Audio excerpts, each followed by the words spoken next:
Intéressé dans ce concept, et actuel élu, mais peut-être futur maire de Conflans, ce qui m'intéresse, c'est l'aspect novateur de ce concept. Et je n'imaginais pas que, pour quelque raison que ce soit, cette structure puisse fermer. Voilà, parce que c'était la mort d'un concept unique en France et qui, voilà. Enfin, vous allez la financer comment? La région a dit très clairement qu'elle ne soutiendrait pas. Le Conseil général a dit qu'il fera pas plus que ce qu'il a l'habitude de faire. Où c'est que vous allez trouver je crois qu'on parle de 600, 700 000 euros qu'il faudra trouver pour... Vous avez l'État qui finance, quand même. Oui, mais en plus, il faudra trouver 500 à 700 000 euros. Après, c'est un choix municipal, c'est un vrai choix municipal de subventionner une crèche qui est unique en France et qui me paraît tout à fait être complémentaire avec ce que l'on peut proposer. Ah, ça, pour être unique, elle l'est, puisque d'un conflit du travail, on est passé à un conflit... Oui, mais je ne parle pas de ça, je parle du concept en lui-même, je ne parle pas du problème sur la question de la laïcité. Juste, je voudrais dire un petit mot sur ce sujet qui nous tient beaucoup à cœur. Je crois qu'on avait une longue histoire de partenariat entre Conflans et Chanteloup-les-Vignes et que... Alors c'est vrai que ça fait un peu passéiste, mais enfin, ça date de 84. On avait justement toujours su unir nos complémentarités. Parce que vous savez que vous êtes chroniqueur là, non? Oui, on est chroniqueur, mais on est aussi sur le territoire. Non, mais des fois que vous l'avez on est sur le territoire et je pense qu'il y avait un partenariat intéressant entre. J'ai bien vu ton silence d'ailleurs. Entre Conflans et Chanteloup. Je dirais dans l'intérêt de tous, parce qu'on avait des réalités différentes, mais il y avait la volonté, au-delà des différences politiques, de s'unir pour montrer que c'est pas toujours les clivages, c'est la volonté qu'ont certains élus ou pas de faire avancer les réponses aux problèmes. Donc je crois qu'on avait su le faire pendant des années. Là, je trouve que c'est un bel exemple raté, parce que en fait, Babylou, le concept a été inventé et soutenu à Chanteloup-les-Vignes. Vous êtes sûr que vous voulez parler de l'agglo? Oui, je vais parler de l'agglo après. Et on aurait pu trouver un dispositif intercommunal qui aurait, là aussi, été...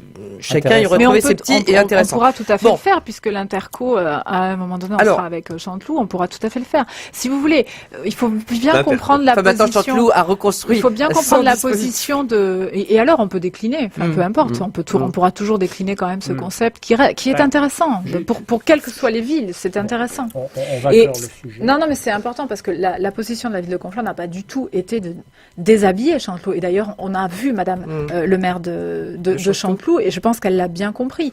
Et on aurait même souhaité qu'avec Chanteloup, on puisse continuer à trouver une solution. Je ne voulais pas, je me refusais à accepter l'idée que Chanteloup puisse fermer définitivement. C'était ça. Et d'ailleurs, si Chanteloup avait pu, à l'époque, d'une manière ou d'une autre, peut-être localiser sur Chanteloup, etc.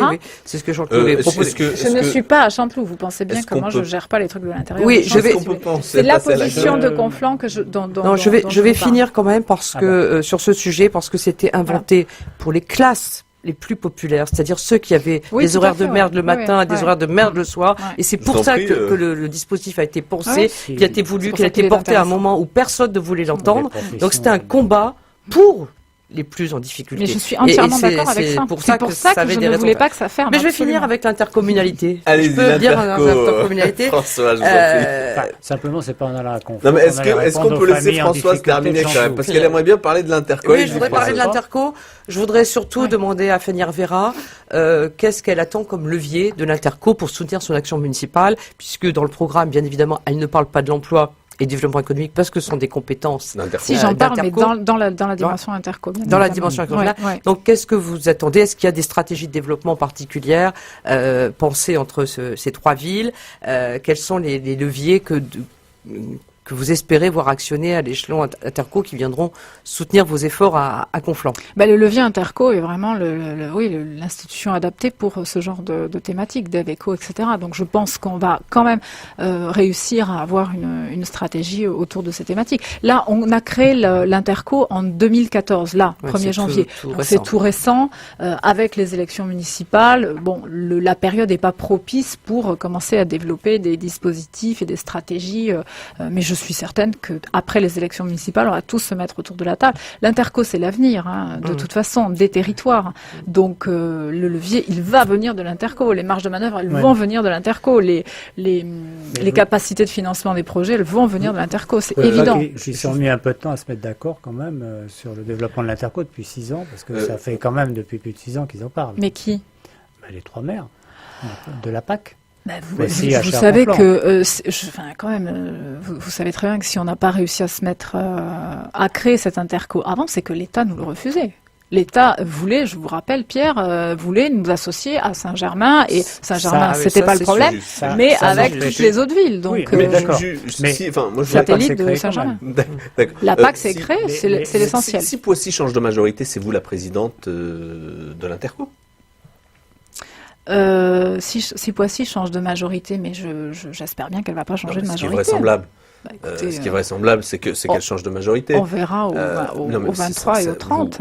Vous candidaterez à la présidence. Vous vous rendez compte, les pronostics que vous il a faites, une boule de cristal. D'ailleurs, il vraiment, il a déjà enterré notre ami Frédéric. Ça vous choque plus que quand on vous dit que vous allez gagner, ça, apparemment. Moi, c'est une conviction personnelle, je l'assume. Mais elle a un moral de gagnante.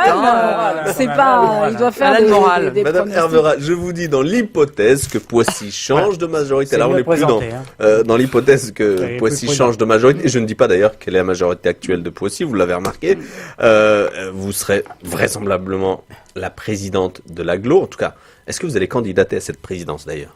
Vous, les journalistes, vous êtes tous les mêmes. Ouais. Et vous, les politiques, vous êtes tous les mêmes aussi parce que vous ne répondez pas. Donc, bientôt, il va demander si vous serez dans le prochain casting du remaniement ministériel. Moi, je veux gagner le 23 au premier tour. Voilà, si vous me demandez. Hypothèse. Et le reste, on verra après. Non, mais on verra après. Qu'est-ce que vous voulez que je vous dise? Est-ce que vous seriez intéressé par la présidence? Est-ce que vous seriez intéressé par la présidence de l'agglo? Il y a de la gourmandise.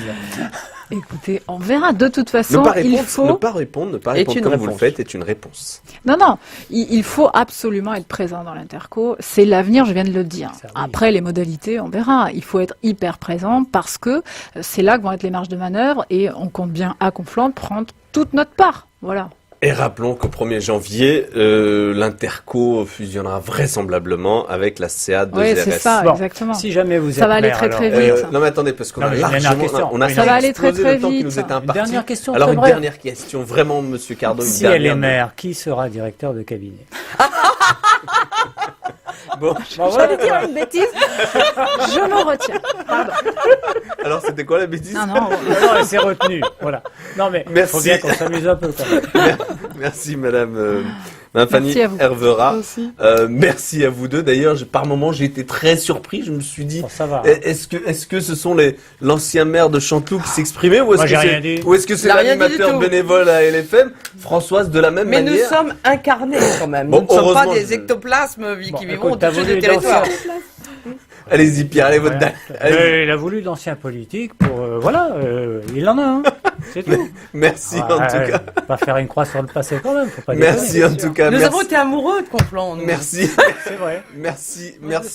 Je vais pas réussir à dire au revoir. On est d'accord. Merci à Guillaume, merci à Laurent, merci à Coralie, merci à toute l'équipe. Et jeudi prochain, dans l'émission La Dernière Heure, on reçoit les 3 candidats de Limay qui vont débattre sur notre antenne, dont notamment le maire de Limay. D'ailleurs, que c'est rare qu'un maire en place et archi favori accepte le débat en sachant qu'il y aura vraisemblablement un deuxième tour. Je vous souhaite une bonne soirée.